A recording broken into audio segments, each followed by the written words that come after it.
प्रदेश विकास की नई उड़ान भर रहा है।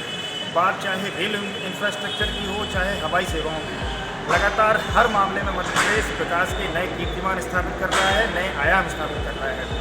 हाल ही में रीवा में एयरपोर्ट का शुभारंभ हुआ है, ग्वालियर को अंतर्राष्ट्रीय एयरपोर्ट की सौगात मिली है। इसी के साथ अब आने वाले दिनों में सतना में भी हवाई पट्टी का एयरपोर्ट के रूप में उन्नयन होगा। इसी के साथ मध्य प्रदेश के जो तमाम हवाई अड्डे हैं वहाँ से अंतर्राष्ट्रीय उड़ानें संचालित की जा रही हैं और ये सब काम सरकार के प्रयासों से ही संभव हो सका है। आज हम जन चौपाल के माध्यम से जानेंगे कि लोग इस बारे में क्या कहते हैं, वो सरकार के इन प्रयासों को किस तरह से देखते हैं और ज़मीनी स्तर पर इनका क्या इम्पैक्ट है।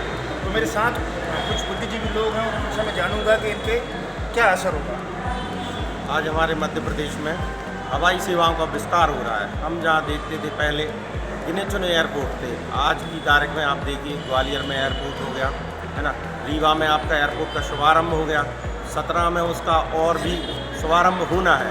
लगातार हवाई सेवाएं हमारे मध्य प्रदेश में बढ़ाई जा रही हैं, विस्तार की जा रही हैं। और जहाँ तक मेरी जानकारी में है, आज मैंने किसी पेपर के माध्यम से पढ़ा था, भोपाल में आज रिकॉर्ड 5500 यात्री, पहली बार 5500 यात्री आज के दिन हवाई सेवा उन्होंने उपयोग की है।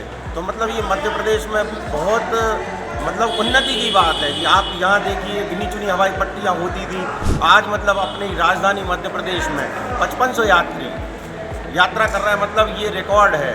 और सेवाओं में विस्तार हो रहा है, हमारा मध्य प्रदेश लगातार प्रगति की पथ पर बढ़ रहा है। आप देखिए ऐसी प्रगति, पहले जहाँ आपको गोवा जाने के लिए, यहाँ जाने के लिए, रीवा जाने के लिए ट्रेनों से 12-12 घंटे का सफ़र करना पड़ता था, आज हमारे मुख्यमंत्री मोहन यादव के द्वारा इन पट्टियों का लोकार्पण किया और आप 6 घंटे में हवाई यात्रा करके कहीं से भी कहीं तक पहुंच सकते हैं। ऐसा हमारा मध्य प्रदेश विकास की ओर अग्रसर है और ऐसा ही होना चाहिए। और हम चाहते हैं लगातार हवाई सेवाओं के विस्तार में प्रगति होना चाहिए, जिससे कि आपकी रेल यात्रा पर लोड कम हो, पब्लिक को और सुविधा हो।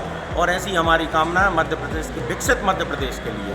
बिल्कुल, जैसा कि इन्होंने कहा कि मध्य प्रदेश विकसित होने की राह पर लगातार आगे बढ़ रहा है, हवाई सेवाओं में लगातार विस्तार हो रहा है। और भैया ने जो बताया कि भोपाल में, राजधानी भोपाल के राजा भोज हवाई अड्डे पर आज रिकॉर्ड 5500 यात्री पहुँचे हैं, तो कहीं ना कहीं ये सुविधाओं का भी असर है। सरकार लगातार तमाम शहरों के लिए फ़्लाइट शुरू कर रही है, नई उड़ानें शुरू हो रही हैं, हवाई सेवाओं का विस्तार और विकास दोनों हो रहा है। आप क्या कहेंगे? हवाई विस्तारों बहुत अलग अलग ये भूमिका है हवाई, और अपने माननीय मुख्यमंत्री जी ने उस पर बहुत गहन चर्चा की है और इलाज के लिए भी कहा है कि कोई जरूर पड़ जाएगी इलाज भी हवाई जहाज से ले जाएंगे, कहीं दूसरे इलाज करा देंगे।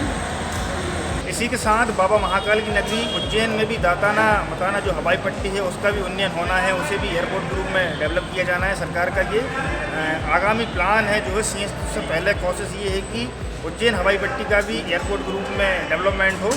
और कैसे देखते हैं आप इन प्रयासों को? निश्चित रूप से स्वागत योग्य कदम है। बाबा महाकाल की नगरी है और विश्व विख्यात स्थल है वो, तो हाँ, हवाई यात्रा से जुड़ना निश्चित रूप से हमें लिए सुखद है। बिंद को रीवा में बड़ी सौगात मिली है, एयरपोर्ट की सौगात मिली है। हमेशा से बिंद को लेकर कहा जाता था कि ये पिछड़ा इलाका है, लेकिन अब सरकार ने वहाँ एयरपोर्ट तक की सौगात दे दी है और आने वाले दिनों में सतना एयर स्ट्रिप को भी हवाई अड्डे के रूप में विकसित किया जाना है। क्या कहेंगे? निश्चित रूप से वहाँ को असल क्षेत्र को, ये बात सही है कि वो हमेशा से पिछड़ा क्षेत्र रहा है, लेकिन विगत मोदी जी की सरकार में उस क्षेत्र पर बहुत ज़्यादा ध्यान दिया गया है। उस क्षेत्र में विकास की कई योजनाएं लाई गई हैं और इसी क्रम में हवाई यात्रा भी मैं मानता हूँ कि उसी श्रेणी में है। आज हमने बुद्धिजीवियों से जाना कि मध्य प्रदेश में किस तरह हवाई सेवाओं का विस्तार हो रहा है, मध्य प्रदेश किस तरह विकास की उड़ान भर रहा है। लोगों को कहना है कि सरकार जो बड़े प्रोजेक्ट लेके आ रही है, हवाई सेवाओं में जो विस्तार कर रही है, निश्चित तौर पर जनता को, आम जनता को उसका लाभ मिलेगा।